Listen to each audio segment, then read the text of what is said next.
Selamat datang kembali. Oke, di depan kita udah ada materi yang Anda bagikan nih. Ada catatan dari seminar administrasi publik. Ini kayak peta besarnya gitu ya. Terus ada 2 artikel akademis buat pendalaman. Satu dari Wallace S. Sire yang ngajak kita lihat ke belakang. Dan satu lagi dari Richard Beersworth yang kayaknya menatap ke depan soal kepemimpinan. Jadi tugas kita sekarang gimana caranya kita tarik benang merah dari semua ini. Rasanya tuh ada pergeseran besar-besaran soal cara kita mandang pemerintah dan pemimpin negara.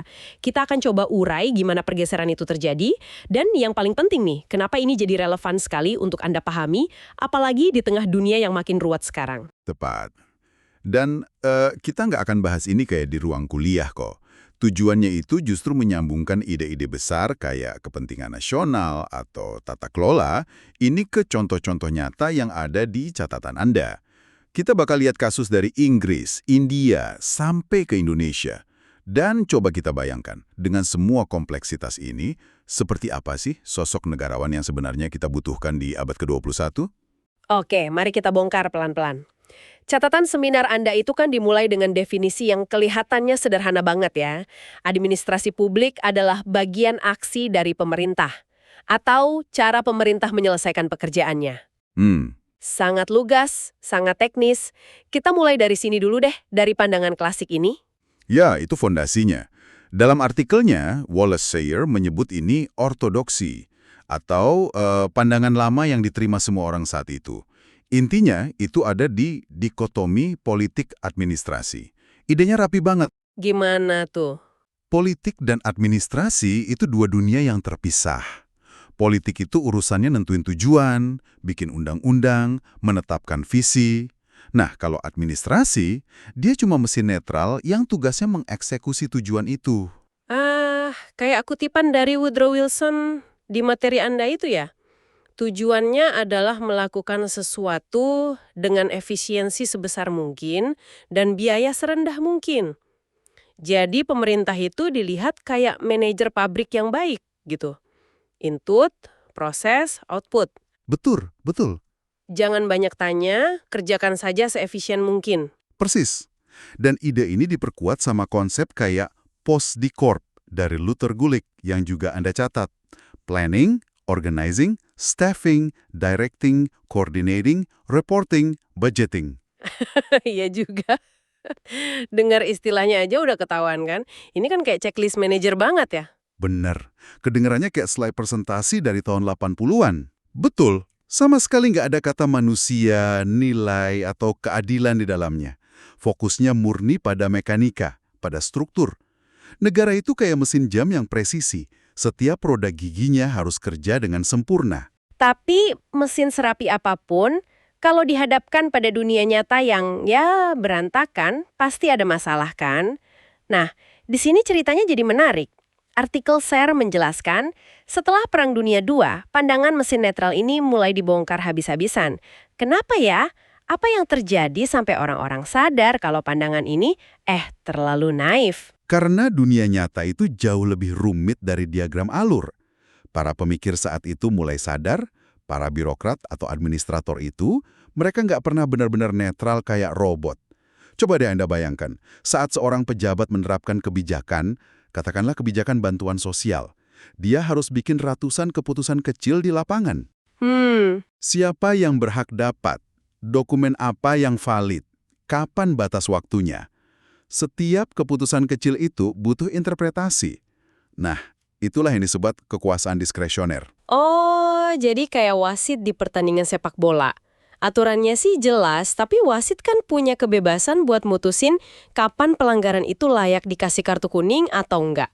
Dan satu keputusan kecil itu bisa mengubah seluruh jalannya pertandingan. Analogi yang sempurna, tepat sekali.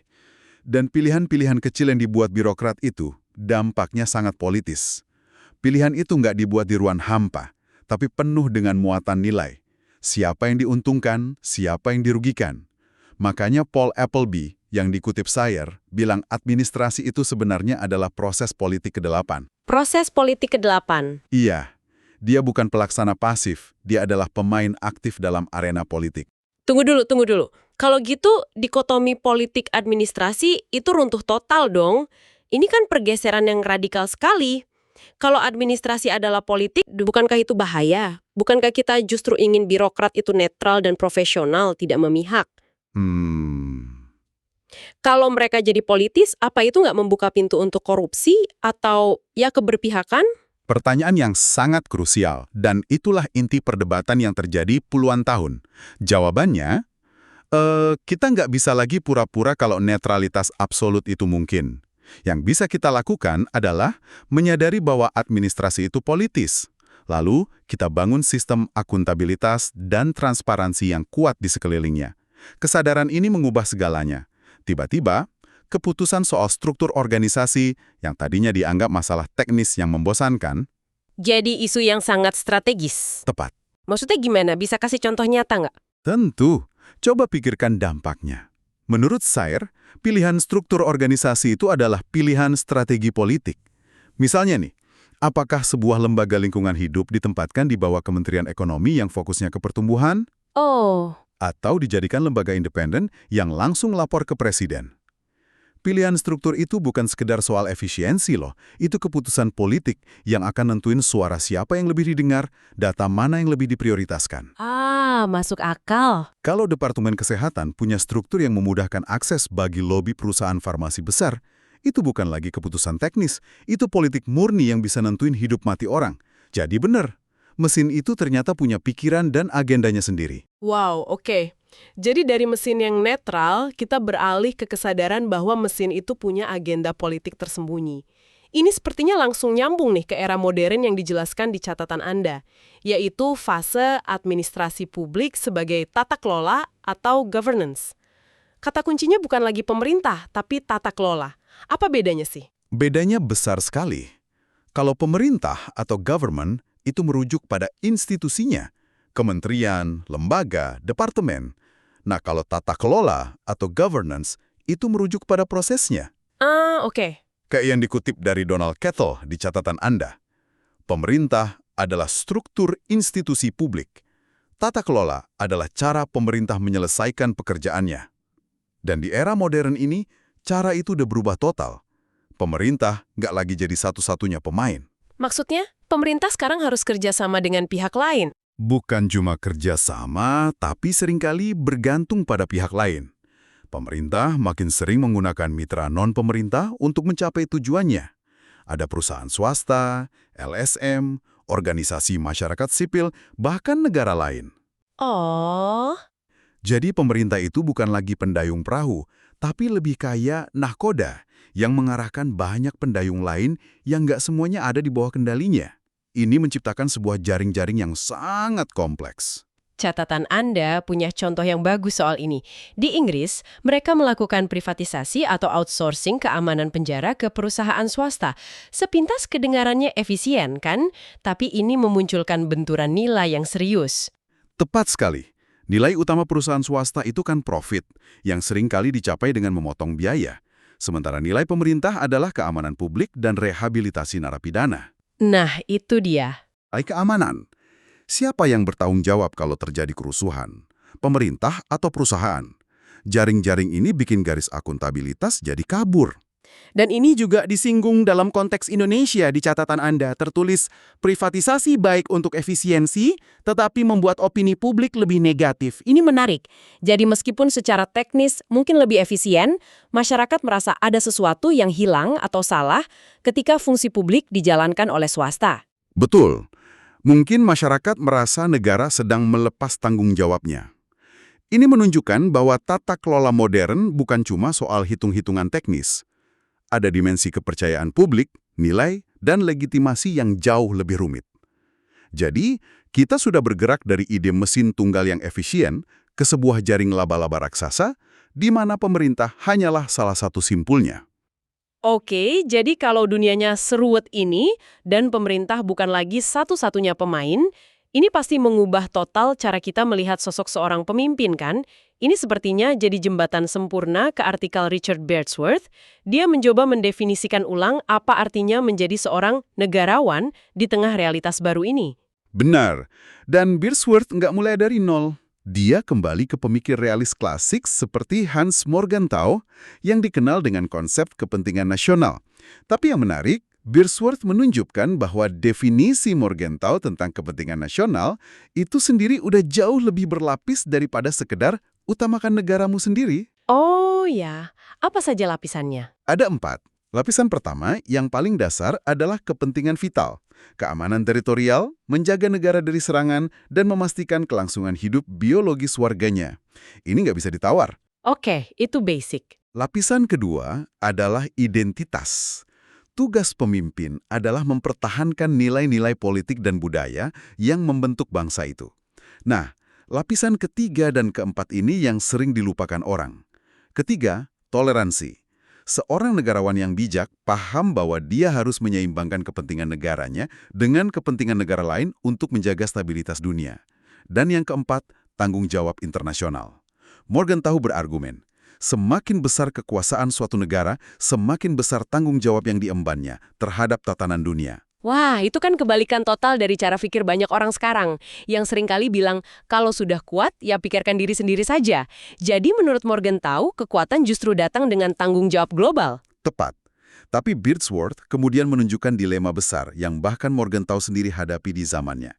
Munculnya teknologi baru, khususnya senjata nuklir, membuat konsep lama kepentingan nasional ini jadi goyah. Sebuah bom nuklir kan nggak peduli pada batas negara. Ancamannya global, total.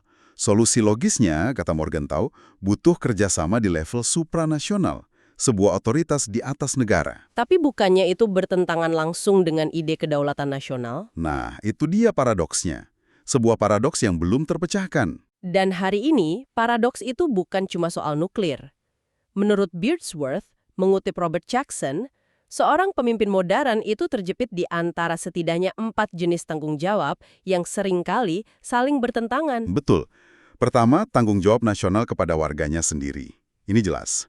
Kedua, tanggung jawab internasional kepada negara lain, kayak menjaga perjanjian. Ketiga, tanggung jawab kemanusiaan kepada individu di luar negeri yang menderita. Dan yang terakhir, tanggung jawab atas global commons, planet ini, iklim, lautan, hal-hal yang jadi milik kita bersama. Ini kan kedengarannya mustahil. Pemimpin mana yang bisa memuaskan semua pihak sekaligus? Mau menolong pengungsi, itu kan tanggung jawab kemanusiaan. Tapi warganya sendiri protes, karena anggaran terbatas, itu tanggung jawab nasional. Ya. Mau menekan emisi karbon, itu tanggung jawab global. Tapi industrinya terancam bangkrut. Pasti ada yang harus dikorbankan, kan? Itulah inti dari dilema kepemimpinan modern. Kepemimpinan bukan lagi tentang memilih satu dan mengabaikan yang lain, tapi tentang seni menavigasi keempatnya secara simultan di tengah ketegangan yang konstan. Dan disinilah Beersworth menawarkan jalan keluar. Dia mengusulkan sebuah konsep kritis tentang negarawan dengan 4 sifat utama yang harus dimiliki pemimpin di era ini. Oke, ini intinya. Apa saja 4 sifat itu? Mari kita bedah satu persatu. Sifat pertama, menjaga kebaikan bersama di dalam negeri. Ini peran klasik. Seorang pemimpin harus bisa menyeimbangkan berbagai kepentingan di dalam negerinya, antar kelompok, antar daerah, antar generasi, supaya negara tetap terasa sebagai rumah bersama, bukan cuma milik segelintir orang. Oke, itu fondasinya. Sifat kedua. Menjaga tatanan dunia. Ini sejalan dengan pandangan realis Morgenthau tadi. Negarawan yang baik itu nggak egois. Dia menyeimbangkan kepentingan nasionalnya dengan kepentingan negara lain demi menjaga stabilitas global. Karena dia tahu, negaranya nggak bisa makmur sendirian di tengah dunia yang kacau. Betul, betul. Sifat ketiga. Nah, ini yang sangat relevan dengan era globalisasi. Memikul tanggung jawab yang bertentangan. Ini soal keberanian dan kejujuran intelektual. Pemimpin modern yang hebat itu nggak lari dari pilihan sulit atau pura-pura semua tujuan bisa dicapai bersamaan. Dia secara sadar mengakui adanya konflik antara ekonomi dan lingkungan, antara kepentingan nasional dan kemanusiaan, lalu menimbang dan membuat keputusan yang bisa dipertanggungjawabkan. Mengakui adanya dilema ini adalah inti dari kepemimpinan yang matang. Dan yang terakhir, yang keempat, sepertinya ini yang paling menantang sekaligus paling visioner. Mengambil risiko untuk menyatukan kepentingan nasional dan global. Wow. Ini bukan lagi soal menyimbangkan, tapi menyatukan. Maksudnya gimana? Maksudnya, negarawan yang hebat tidak lagi melihat kepentingan nasional dan global sebagai dua kutub yang berlawanan.